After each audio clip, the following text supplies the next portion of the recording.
Mesdames et messieurs, bonsoir. C'est l'heure à laquelle vous suivez votre journal télévisé sur Kinactu Télévision, aux toiles de fond. Meurtre brutal de Chérubin Okende à Kinshasa, l'opposition dénonce un assassinat politique et sollicite une enquête indépendante pour que la lumière soit faite.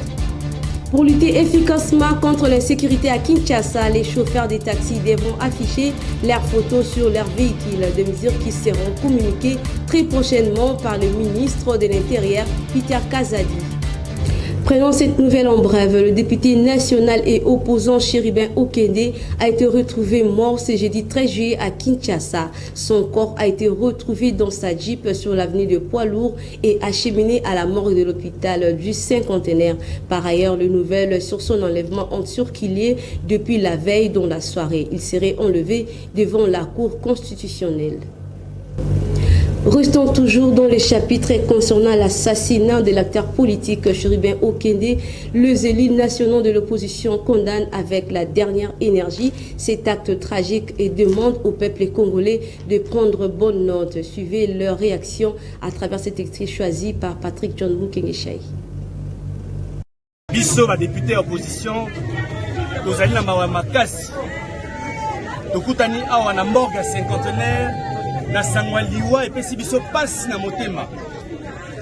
Honorable Chérubin Okende bauti koboma ye ezali inadmissible dans un pays qui se dit démocratique baboma un député national par rapport à ma conviction na ye yango tozosenga la peuple congolais mobimba etelema endima eloko wana te qu'un représentant du peuple abomama lokola moi ezali inacceptable. Et biso na ngambo opposition toko sala ba activité pour te revendiquer, pour te contester maître oyo. À cet effet, Raymond Kandé. Nouvelle robe au sein de la ville.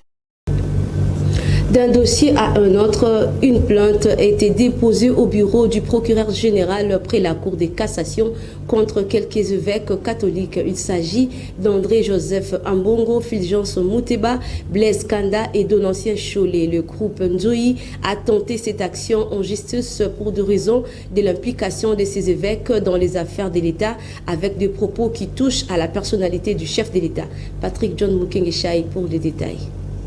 Dans une vidéo apparue le 11 mars dernier sur les réseaux sociaux, un groupe se réclama proche du président Félix Antoine Tshisekedi Tshilombo a annoncé avoir déposé une plainte au bureau du procureur général et près la Cour de cassation contre les évêques catholiques. Le groupe baptisé les Nzoï accuse ces évêques de compliquer le régime en place. Nous allons en finir avec eux car cela va trop loin. Ces gens sont venus pour compliquer la vie de Congolais, a déclaré M. Fantôme, l'un de ses membres, après avoir déposé la plainte. Récemment, l'Église catholique et le régime de Félix Antoine Tshisekedi Tshilombo ont connu des tensions. Lors d'une visite en Mbuji-Mayi dans la province du Kasaï oriental, le président a déploré des dérives au sein de l'Église susceptibles de mettre le pays en danger. De l'autre côté, la conférence épiscopale nationale du Congo a indiqué que ces poursuites étaient infondées et n'avaient été officiellement notifiées aux évêques. C'est une simple distraction à ne pas suivre. Et pour lutter efficacement contre l'insécurité à Kinshasa, un train de mesures seront publiés dans le tout prochain jour. Les chauffeurs devront afficher leurs photos sur leur véhicule. C'est le vice-premier ministre en charge de l'Intérieur, Peter Kazadi, qui l'a annoncé. Patrick John Mukengeshaï pour les commentaires. Le gouvernement central de la République démocratique du Congo est déterminé à en finir avec l'insécurité caractérisée et par les enlèvements fréquents dans le transport en commun à Kinshasa. Lors de ses récentes communications, le vice-premier ministre et ministre de l'Intérieur, Sécurité et Affaires coutumières, Peter Kazadi, avait donc annoncé une nouvelle identification de chauffeurs de taxi et l'obligation pour eux d'afficher leurs photos sur le véhicule. Nous allons annoncer dans le jour à venir d'autres mesures pratiques, notamment concernant le conducteur de véhicules. Nous sommes en train d'élaborer ces mesures et elles seront annoncées dans le jour qui viennent. Et par exemple, il faut que nous parvenions à identifier chaque chauffeur de véhicule qui affichera sa photo sur son véhicule, de sorte que la photo du conducteur identifiée correspondante au conducteur au volant. Je pense que cela jouera également contre le phénomène d'enlèvement, a indiqué le ministre de l'Intérieur et Sécurité Affaires coutumières, Peter Kazadi. En dehors de cet aspect, le patron de l'Intérieur a également annoncé les opérations de bouclage et qui pourront s'effectuer dans d'autres communes, à part Bandalungwa, Kintambo, ainsi que la commune de Kinshasa. Notez que ces derniers temps à Kinshasa, on assiste à une hausse du cas d'enlèvement, de vols à main armée et du phénomène de la délinquance juvénile Koluna. Pour y remédier, le gouvernement congolais a pris plusieurs mesures qui seront d'application dans les jours qui viennent. Et cela est devenu une tradition à Kinshasa. Le phénomène jeudi choc, les Kinois ont réagi sur cette affaire qui ravage plusieurs lieux des négoces observés actuellement dans cette ville-province. Suivez ces reportages réalisés par votre rédaction. Depuis toujours, les phénomènes jeudi choc a été persistant et surtout préoccupant dans des différentes parties de la capitale. Plusieurs activités ne se déroulent pas comme il s'y doit car l'atmosphère n'est pas mouvementée. Jeudi choc, quant à moi, je dirais, c'est un terme qui se dit souvent, mais moi je le considère comme jeudi miracle.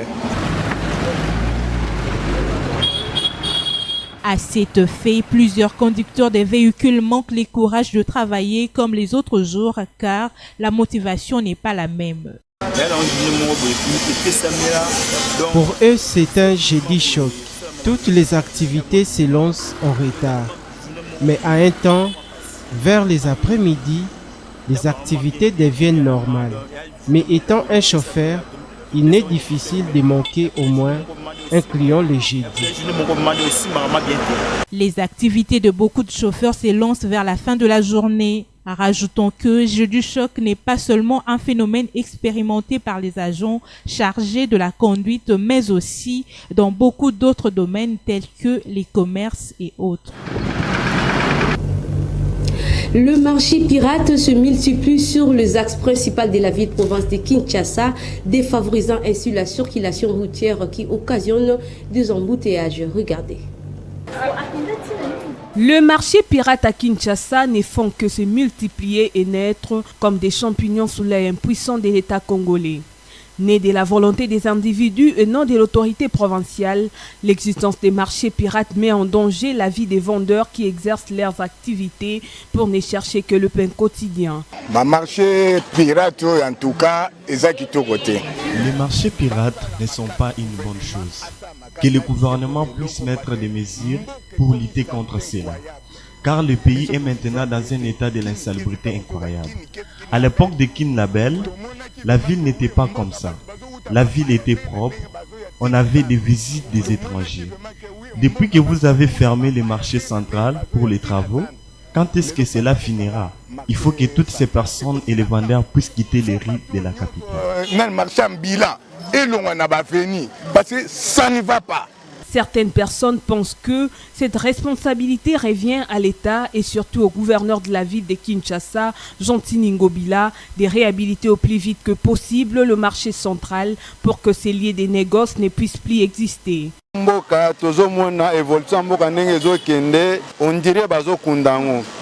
Puisque nous voyons le pays aller petit à petit vers sa chute. Si nos mamans et papas vendent sur la route, eh bien, elles n'ont pas tort. Puisque à ce moment, le marché Zando est dans un état de sa rénovation. Et ceux qui exercent leur activité pour survenir aux besoins de leur famille se trouvent maintenant dans la rue. Nous ne pouvons que leur donner raison. C'est pourquoi le gouvernement doit trouver des solutions face à ces problèmes. Protège-toi et le ciel te protégera, dit-on. Ces vendeurs des marchés pirates sont appelés à préserver leur vie pour éviter un autre drame aussi grand que celui de Matadi Kibala.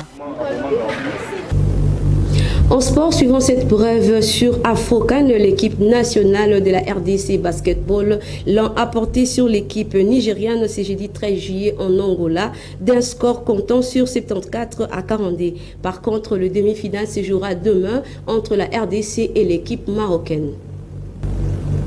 Cette grande édition du journal sur nos antennes, mais bien avant de nous quitter, le rappel des titres. Meurtre brutal des chérubins Okende à Kinshasa, l'opposition dénonce un assassinat politique et sollicite une enquête indépendante pour que la lumière soit faite. Pour lutter efficacement contre l'insécurité à Kinshasa, les chauffeurs des taxis devront afficher leurs photos sur leurs véhicules, des mesures qui seront communiquées très prochainement par le ministre de l'Intérieur, Peter Kazadi. Le concours de l'équipe rédactionnelle et de la technique a abouti à la réalisation de ces travaux. Merci à vous de l'avoir suivi. Au revoir.